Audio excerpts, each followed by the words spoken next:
आज हम दूसरा चैप्टर पढ़ेंगे, चंद्रशेखर आज़ाद विद्यार्थी जीवन। चंद्रशेखर आज़ाद का विद्यार्थी जीवन कैसा व्यतीत हुआ, आज हम लोग उस बारे में डिस्कस करेंगे। वक्त धीरे धीरे अपना सफ़र तय कर रहा था। बालक चंद्रशेखर अब 5 वर्ष के हो गए थे।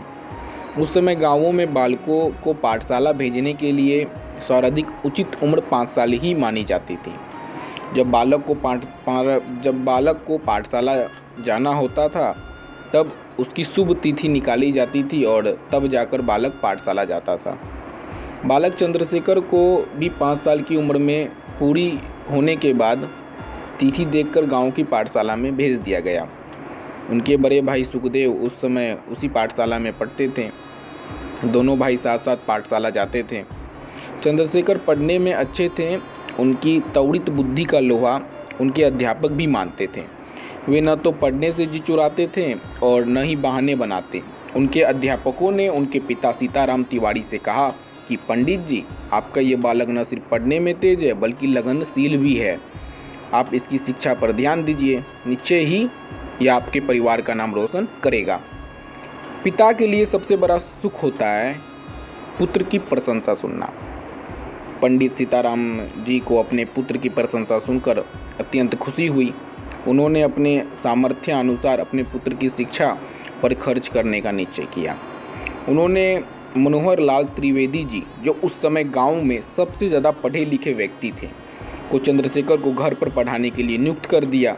चंद्रशेखर की न्याय के प्रति लालसा जितनी तीव्र थी, उनके विचार उस समय से ही उतने उच्च और न्यायप्रिय। वे कोई गलत बात बर्दाश्त नहीं करते थे।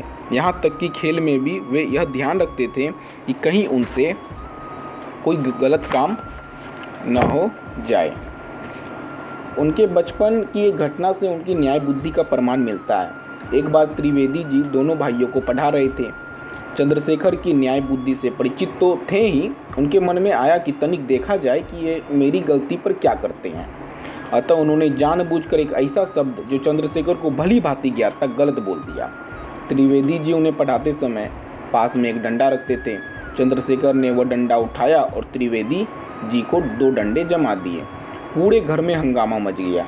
तिवारी जी बाहर से दौड़े हुए आए और चाहा कि उसी बेंत से वे चंद्रशेखर को उनकी अशिष्टता की सजा दे, परंतु त्रिवेदी जी ने उन्हें रोक दिया और बड़े प्यार से चंद्रशेखर से पूछा, बेटा तुमने ऐसा क्यों किया?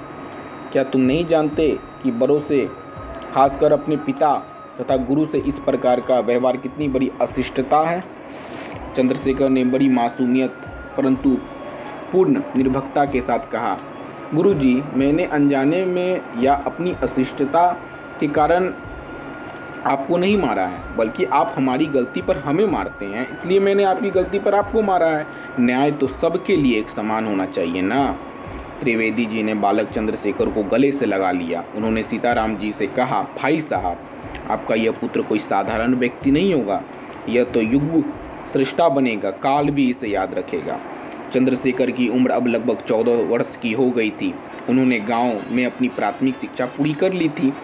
पंडित सीताराम तिवारी का ख्याल था कि इतनी शिक्षा बहुत है। अब वे सामान्य रूप से पढ़ लिख तो गए ही थे, अब उन्हें पढ़ने की क्या जरूरत है। यूं भी चंद्रशेखर उनकी छोटी संतान थे।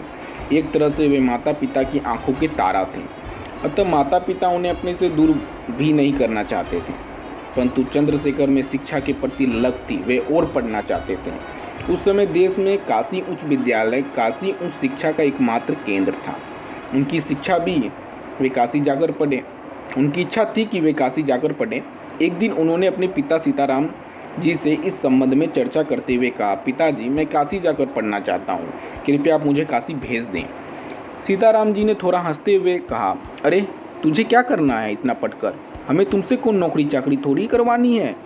वैसे भी मैं तो तुम्हारे बिना रह भी लूँगा, लेकिन तुम्हारी माँ नहीं रह पाएगी।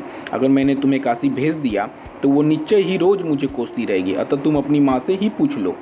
चंद्रशेखर ने यह बात जब अपनी माँ से कही तो उन्होंने उन्हें अपनी गोद में भर लिया और स्नेह और प्रेम से विवल होकर बोली, बेटा, यहाँ तो मैं एक पल भी तुमसे अलग नहीं रह पाती हूँ। अगर तू काशी चला गया तो फिर मैं मर ही जाऊँगी। पुत्र, ऐसा मत सोच। तू हमें छोड़कर चला गया तो हम क्या जी पाएंगे? माता पिता के अपरिमित स्नेह के कारण चंद्रशेखर को काशी जाने की आज्ञा नहीं मिल पाई। वे लोग एक पल के लिए भी उन्हें अपने से दूर नहीं करना चाहते थे। आज तब उन्होंने चंद्रशेखर की शायद ही किसी इच्छा को मानने से इनकार किया था, परंतु अपने लाडले की यह बात मानना उनके लिए संभव नहीं था। परंतु कहा गया है कि तीर चलाने वाले हाथों को चूड़ियाँ कब भाती है, जिन्हें प्रकृति मानवीय इतिहास की श्रृंखला में एक नई रचना के लिए जन्म देती है। भला मोह या किसी प्रेम की जंजीर उसके कदमों को बांध पाती है?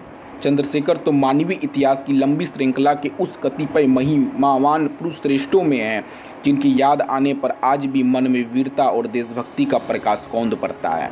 गांव में चंद्रशेखर का मन नहीं लग रहा था। वे अपनी धुन के पक्के तथा अपने इरादों से कभी न डिगने वाले व्यक्तियों में से थे। एक बार उन्होंने अपने मन में कोई बात ठान ली तो बस ठान ली।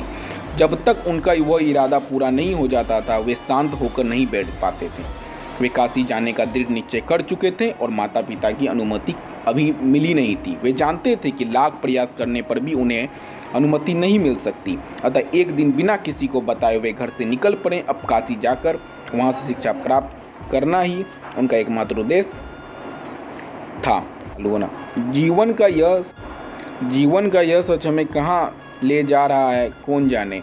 हम इस पथ पर निकलते तो कहीं और के सफ़र पर हैं, परंतु काल की गति हमें खींचकर किसी और मंजिल की तरफ लेकर चली जाती है। बालक चंद्रशेखर का 14 वर्ष में घर छोड़ना वैसे कोई बहुत महत्वपूर्ण घटना नहीं थी। बहुत से लोग इस उम्र में घर छोड़कर कहीं काम करने, पढ़ने या किसी और कारण से निकल पड़ते हैं, परंतु चंद्रशेखर का घर से निकलना भारतीय इतिहास की वो स्वर्णिम गाथा लिखने की पृष्ठभूमि थी।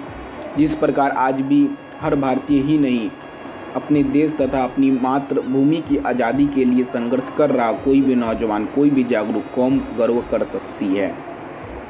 घर से एक बार जो चंद्रशेखर निकले तो फिर निकल ही गए। वैसे तो चंद्रशेखर अपनी जन्मभूमि के दर्शन करने तथा माता पिता से मिलने कई बार घर आए, परंतु जिसे वास्तविक अर्थों में घर वापसी कहते हैं वैसा कभी नहीं हुआ। उन्होंने घर छोड़ा और फिर मातृभूमि के हो गए। एक छोटे से घर को छोड़कर उन्होंने सारे देश को ही अपना घर बना लिया। शास्त्र कहते हैं कि मुक्ति के लिए मोह, माया, ममता जैसे सांसारिक बंधनों का परित्याग करना पड़ता है। संसार का यही वास्तविक अर्थ भी है। परंतु भगवान श्री कृष्ण कहते हैं कि वास्तविक सन्यासी वो नहीं जिसने घर, मोह, ममता आदि त्यागने के साथ अपने कर्मों का परित्याग भी कर दिया है। वास्तविक रूप से सन्यासी तो वो है जो इन भौतिक आकांक्षाओं और आसक्तियों को परित्याग करके अपने सामाजिक कर्म के बंधन का निर्वाह करता है। ऐसे सन्यासी कभी भी इस कर्म के बाहों में पड़कर उसके फल के प्रति आसक्ति का प्रदर्शन नहीं करता, अपितु निष्काम भाव से कामना रहित होकर मात्र अपना कर्म करता है।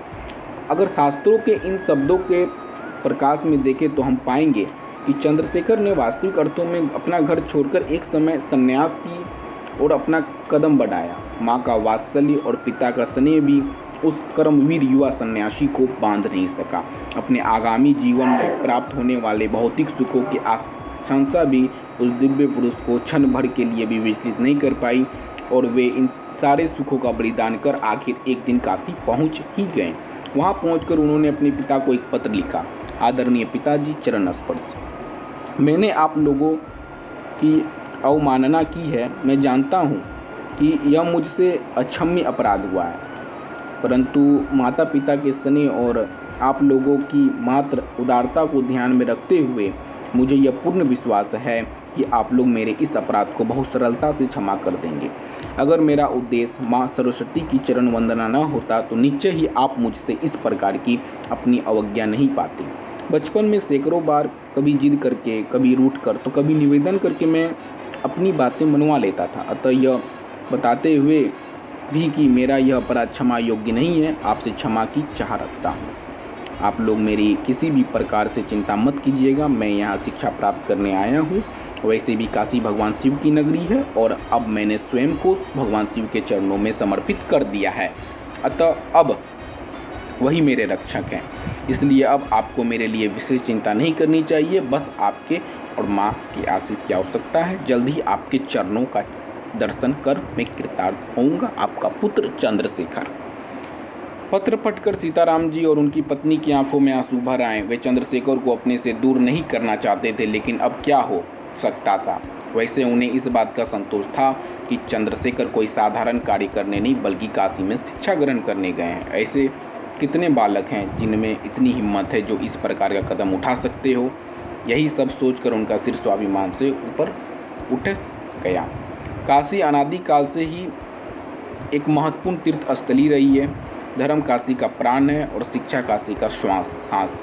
एक और तो काशी भारत की सर्वाधिक महत्वपूर्ण तीर्थ स्थलियों में से एक है। ऐसा माना जाता है कि इस नगरी को भगवान आशुतोष ने अपने त्रिशूल की नोक पर बसाया है। अतः यह संपूर्ण संसार से अलग है। तो दूसरी ओर काशी से शुरू से ही शिक्षा प्राप्ति के लिए संसार भर के विद्वान आते रहे हैं। काशी भारत की ही नहीं वरन संपूर्ण विश्व के लिए शिक्षा का एक प्रकाश स्तंभ है। काशी में रहने वाले धर्मप्राण धनी लोग सर्वदा से ही काशी में शिक्षा प्राप्त करने के उद्देश्य से आने वाले गरीब विद्यार्थियों की मदद करते रहे हैं। इसके लिए वे एक व्यवस्था बनाकर गरीब विद्यार्थियों के रहने खाने आदि का मुफ्त प्रबंध करने के अतिरिक्त उनके वस्त्र आदि का व्यक्तिगत खर्च के लिए कुछ रुपए दे दिया करते थे। चंद्रशेखर का प्रबंध भी यहीं से हो गया।